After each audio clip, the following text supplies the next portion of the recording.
I wasn't really set up to do another video today for Monday. I thought I could take a nice little break in time for some live casting that's coming up.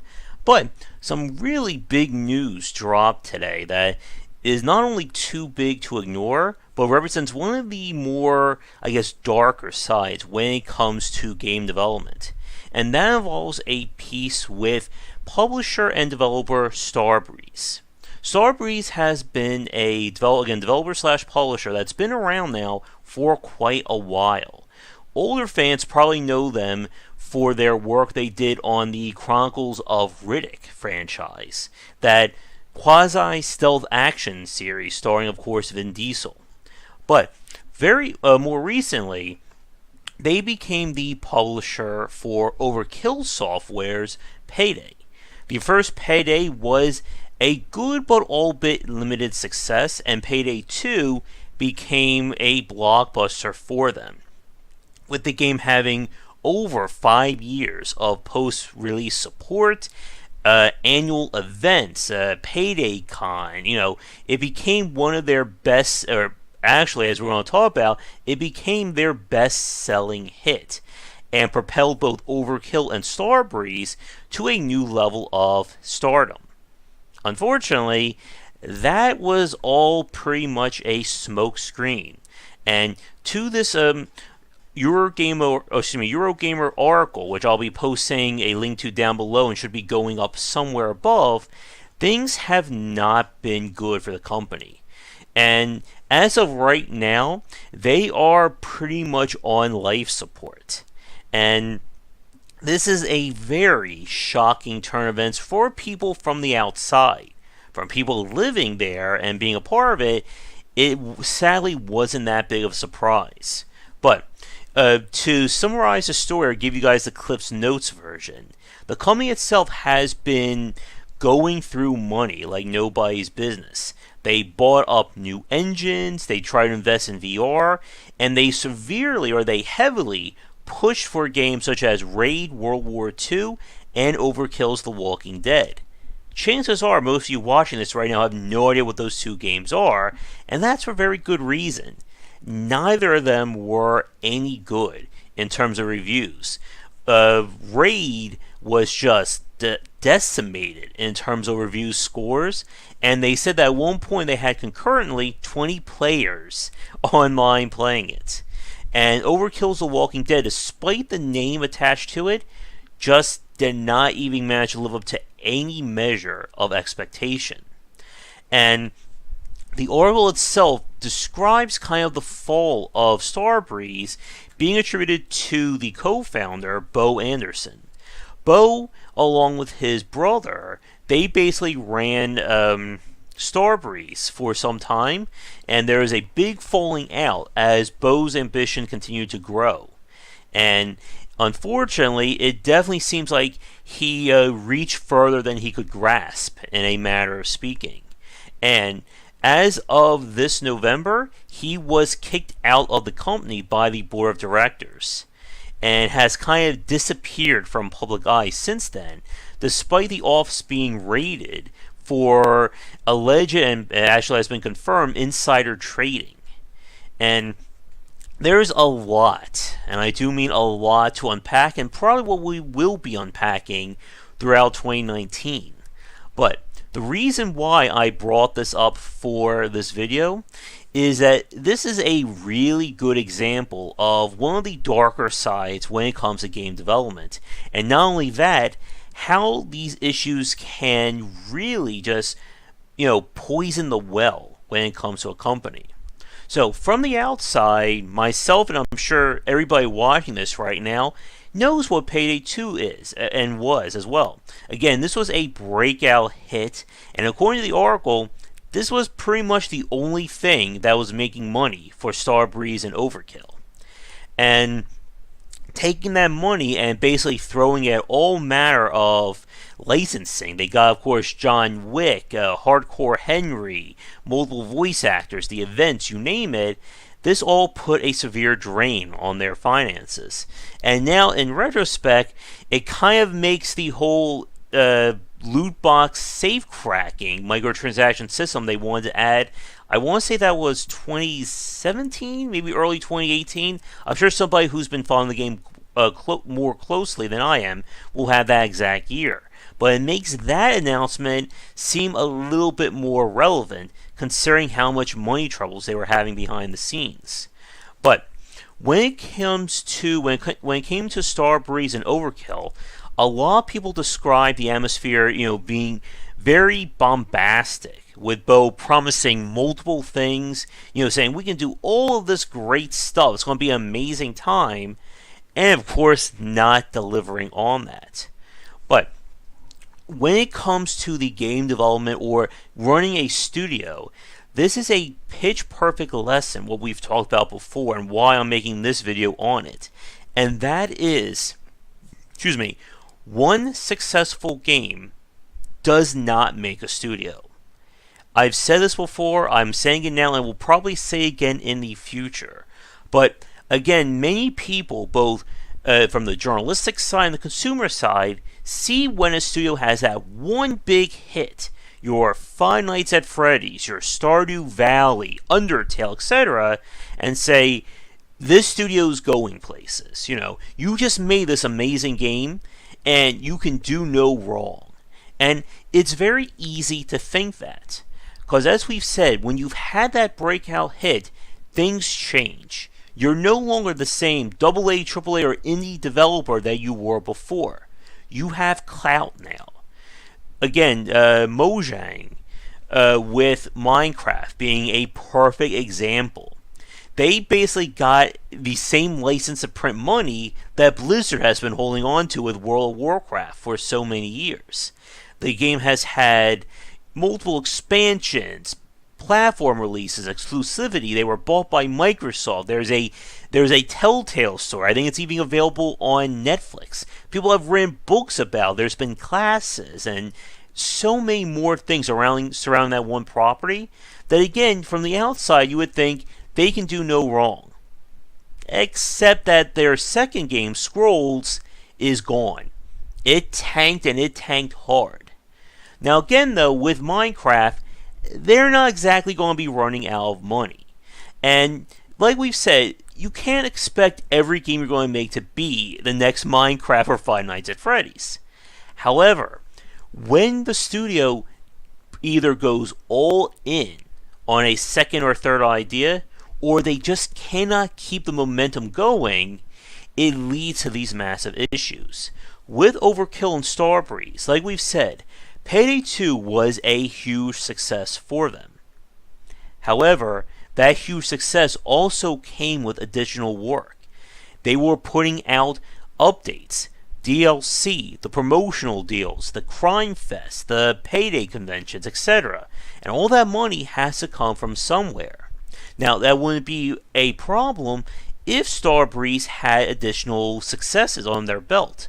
But from the Oracle, they invested a lot in other franchises and other companies that just was not bringing in the bills. And I'm trying to talk and fast forward through this article at the same time. So they did publish Dead by Daylight, and that was a big success. However, the developers, where is their name? Behavior Interactive. They did buy back the publishing rights, so Starbreeze has no connection to that studio anymore. But they apparently invested $8 million in Raid World War II. That was done by Studio Lion Game Lion. Lion Game Lion. And they were originally part of Overkill, who branched out, and then they were brought back in to do DLC work for them. And that game, again, just tanked horribly.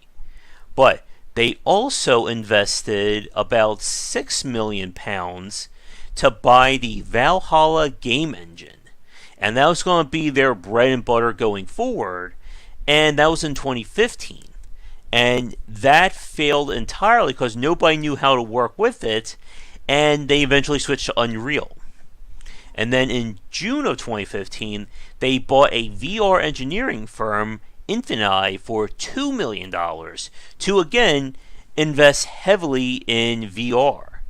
And they were also they secured a $9 million investment from Acer to finance their own VR helmet. Again, 2015-2016 was when VR was starting to blow up, at least from the tech investment side, and people were trying to be the first big deal there. And they apparently invested $10 million to do virtual reality titles in a theme park in Dubai. So, I mean, again, the money that they were getting from Payday, they were basically just throwing it right back out to do more with it. But of course, Payday's development also skyrocketed. They brought in more people. Again, they had teams working on the DLC, teams doing the maintenance, the updates, etc. And again, if you keep spending millions and millions of dollars and there's none of that coming back in, unfortunately, as Economics 101 will probably tell you, you're going to run out of money. And while my face is smiling right now, this is not a happy time. And again, when it comes to game development like this, it always raises, again, the issues of when it comes to reporting about this stuff. Because for most of us, we have no idea about this, and most game journalists and sites who covered Payday, Starbreeze, and Overkill either didn't know or didn't even understand or try to cover it. But this is what we talked about before with this whole dark side when it comes to game development. And just because things look rosy on the outside doesn't necessarily mean that's the case of what's going on internally. And again, this is the stuff that can ruin companies, franchises, and any goodwill brought up. But we're going to switch to a little bit of footage. Again, this is mainly a news piece for today. But I want to talk a little bit more about my thoughts on what this means in terms of Payday. But first, a quick word to our Patreon backers. Thank you to our Patreon backers. And if you'd like to continue this discussion on game design, check out our Discord channel, linked down below. Alright, so this is footage I recorded of Payday 2. I don't even remember how long ago it was. Apparently this was when I was still streaming on Twitch. But with Payday 2, like we've said in the last part, this was a breakout hit. And it's very easy to assume that when you have that hit, you can do no wrong. Because again, a hit brings clout, and that clout brings a lot of confidence when it comes to investing in a company or in a studio. But sadly, despite the popularity of Payday 2, right now it looks like this game may be on death's door. And more sad, or even sadder than that, it also means that Payday 3 is probably done as well. Now, of course, things may bounce back. There's always that possibility.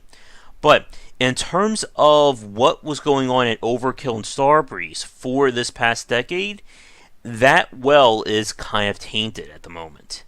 And again, when it comes to game development, so many things have to go right for you to succeed, and very little has to go wrong for you to fail.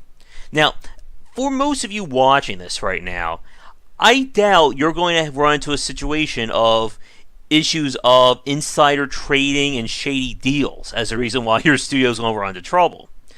But again, when it comes to being successful, you have to always plan for the future.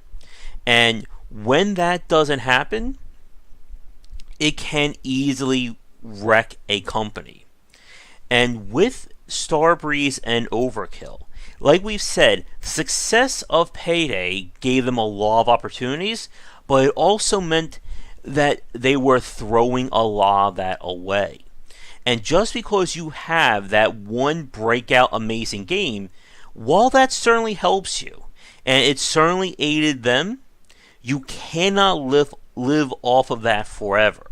Now, some of you will probably point out, again, companies like Blizzard or Valve or Nintendo, when it comes to not exactly diversifying what they're doing.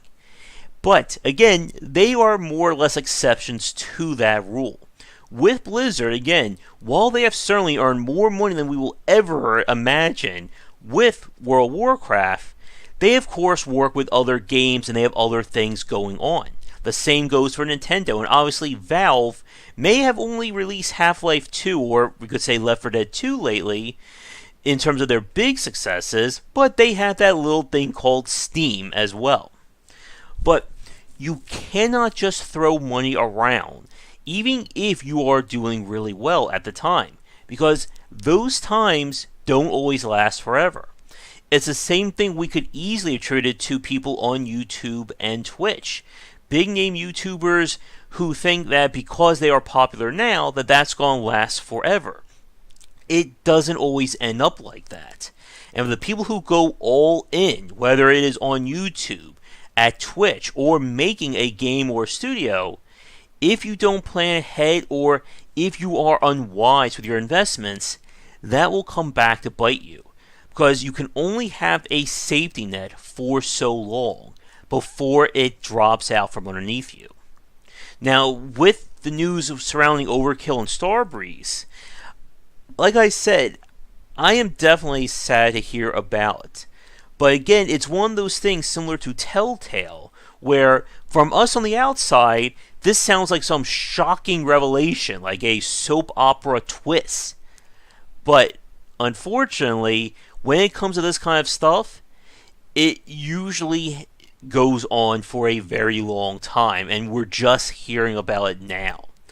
And sadly, that just seems to be more and more of the cases when it comes to these shocking developments. But with that said, we're going to wrap it up here for this video. Again, this is kind of more of a spur of the moment kind of thing. And hopefully for our next piece, we'll have a little bit more, I guess, brighter news. I think this is also in this video where I also get taken down as well. So I guess that's a perfect fitting end. But anyway, thanks for watching. Let me know what everybody thinks in the comments below. And for longtime Payday 2 or Payday 1 fans watching, I guess, what do you make of this news? I haven't played the game for at least a year, 2 years, but I was heavily playing this for some time. And again, it just is a real, I guess, punch in the gut, I guess, for a Monday afternoon. But anyway, thanks for watching. Check out our Discord and all that link down below. And I'll see everybody for our next video and discussion here and on Game Wisdom, where we examine the art and science of games.